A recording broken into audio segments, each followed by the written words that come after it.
flows with an awesome power! Its burning grip tells me to defeat you!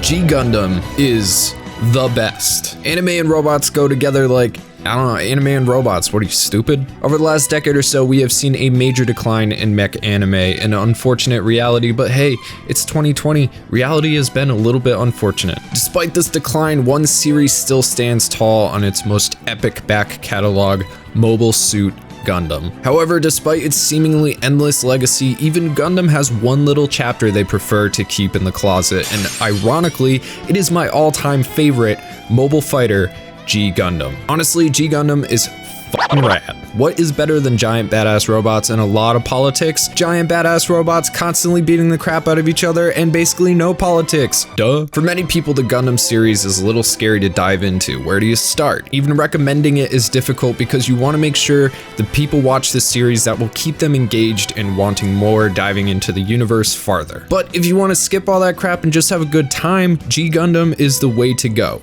You will see what I mean. Let's get things started! Gundam fight all sets! Ready? This is Mobile Fighter G Gundam. Let's get into it.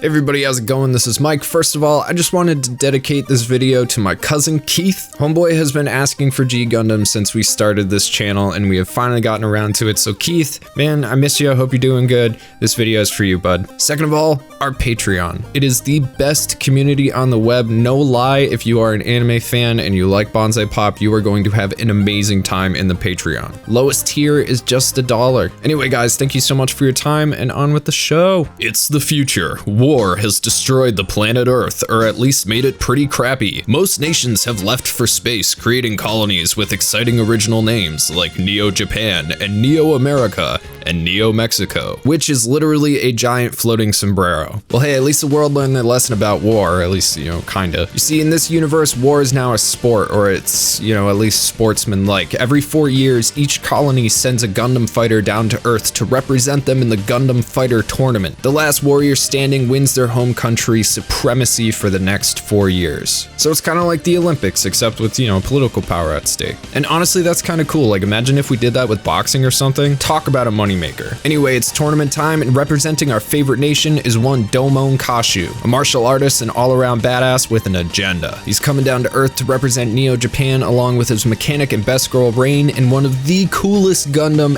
ever, the Shining Gundam. Now the rules are simple. Fights are one-on-one. If your Gundam's head is destroyed, you lose, and you can't hit the cockpit of the opposing Gundam. That's a low blow. None of that. What's strange is that these fights kind of just take place wherever, sort of like Battle City and Yu-Gi-Oh! Like, there's still people on Earth, and they just have to deal with the fact that every 4 years a bunch of monster robots piloted by maniacs are gonna drop out of space and cause a whole ton of property damage. Now G Gundam gets a lot of shit in particular for being cheesy and not complying with the general rules of what makes a Gundam show. Gundam is generally very operatic. There's big themes, massive conflicts, complicated character relationships, and motives. G throws that all out the window and is essentially a shonen with mechs, and I love that. And this isn't to say that the rest of the Gundam franchise is bad, but with the year that I've had, I think I've had enough politics without adding on fictional ones. You know what I'm saying? Now, when I watch a Gundam series, usually I have to, you know, dim the lights, do some meditation, prepare myself to concentrate so I don't forget who is allied with who. You know what I mean? You do the same thing, but not with G Gundam. Nah, it takes place in its own bubble timeline called Future Era, and every episode there's gonna be a fight, and it's gonna be rad, or at least hilarious and,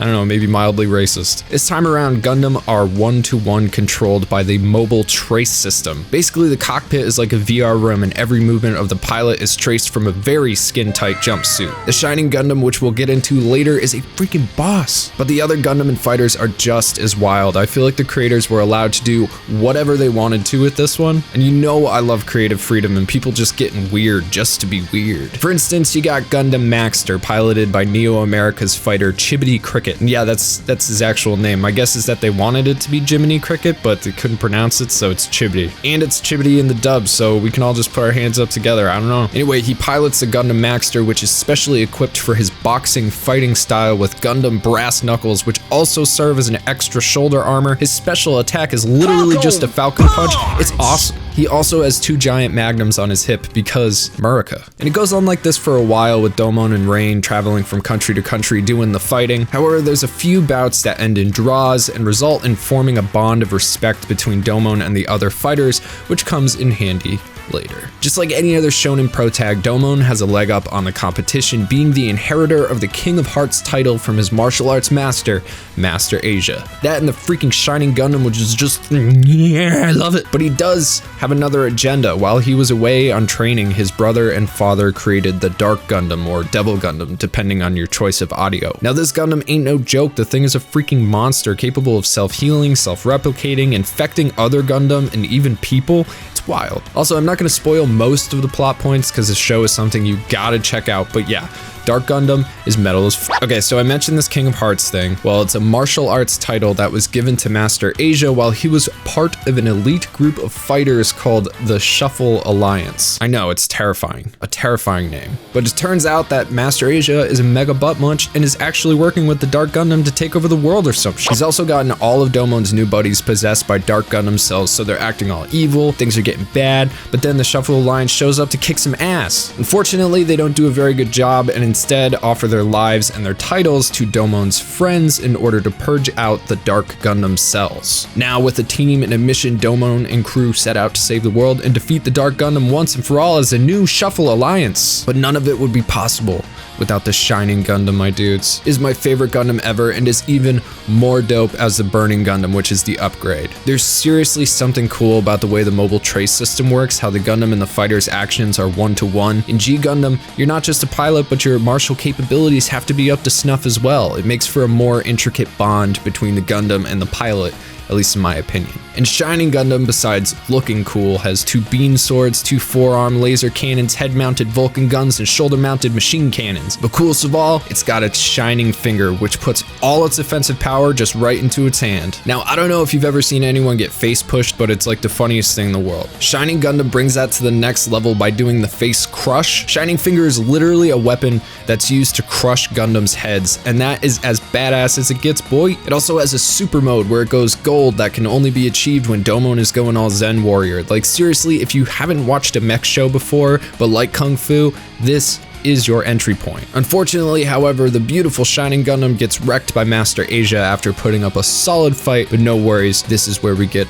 the Burning Gundam. Or in Japan, the God Gundam, which is why the show is called G Gundam, by the way. God Gundam, G Gundam, fun trivia for you there. Anyway, I'm just gonna go out and say it, the Burning Gundam is straight up my favorite Gundam. I know I said the Shining Gundam's my favorite Gundam, but it's actually the Burning Gundam. Major aesthetic improvements to the Shining Gundam, but it still retains the goodies that Shining already had. Also, you probably thought Shining Finger was pretty cool, you know, the one hand popping skulls is a top level attack, but Burning Gundam takes that up a notch with Burning Finger. So instead of going for the face, Burning Finger punches right through the chest and then explodes. Now imagine if this was just a martial arts anime and Domon was going around popping skulls with one hand and flexing so hard with his hand in people's chests that they just blew up. I want to see that. Someone make that anime. The rest of the fighters and their Gundams are awesome too. They don't hold a candle to Burning Gundam, which may or may not be a pun, but the Gundam team did a good job matching the characters' nationalities to their fighting styles and mechs. French boy George is a fencer and his Gundam Rose has a flippin' laser rapier. Sai Chi is a Shaolin monk with the appropriately dedicated Dragon Gundam, which allows him to incorporate his Kung Fu. The mobile unit also has a bunch of beam flags called Fei Long flags that can be used in a multitude of ways, including as a polearm, a traditional Shaolin weapon. And of course, there's Argo Golsky and his Bolt Gundam. Argo, being Russian, uses Russian martial arts, which was described to me by my expat ex-military Russian step-uncle as would he break bone. Bolt Gundam is super tough and can get up close to use counters and grapples. And like I said with Chibity earlier, despite stereotyping a bit, some actual thought was put into the fighters and their Gundams, and it's a great change of pace from something so serious like Gundam Wing. Also, there is a German ninja, but you're gonna have to watch to see what that's all about. No idea who made that choice in the drawing room. Regardless, Burning Gundam takes Domon through the rest of the show. He even basically goes Super Saiyan a couple times. He throws a mean Hadoken. I just want to reiterate how different this is from your typical Gundam series. We have covered Wing, and it wasn't too long ago, and I stressed out pretty hard when I was writing it because of how complex it was. And you know me, I generally like to find some philosophical tie to what I'm talking about, but G Gundam is just fun. And don't get me wrong, it's not just stupid fun, there are quite a few plot twists that I have not revealed. One of the best things Gundam does is subvert your expectations of good and evil. You almost always find yourself convinced of who the true villain is, only to have a major wrench thrown in somewhere when you find out who's been pulling the strings in the background the whole time. And I guess that's kind of where I find my root here. Basically, be careful about your assumptions. With the amount of information we have at our disposal, it's almost impossible to know exactly where the truth lies. The problem is allowing yourself to be convinced. It's such a common trope in anime, but I feel like it's often looked over, at least the deeper meaning behind it. Some uppity shonen fighting guy goes out wrecking all kinds of havoc just to find out that who he was fighting was the wrong enemy the whole time. A, that's embarrassing, and B, some damage can't be undone. I'm sure we've all had our own ideological crusades, maybe even some revenge plots, who knows. But what I'm saying is to stay shifty, my friends. Keep a certain amount of skepticism in your pockets. Part of the beauty of the universe is the vast amount of unknown possibilities that float through that ether. It's what allows us to imagine and create and invest ourselves in something as simple as a man using a giant man-shaped machine with laser swords to fight a battle for the fate of the planet. But it also causes a lot of fear and anxiety. Remember that you can only do what you can do. Don't sweat the big stuff and take life a step at a time. And if you need to chill, go watch G Gundam. You're gonna love it.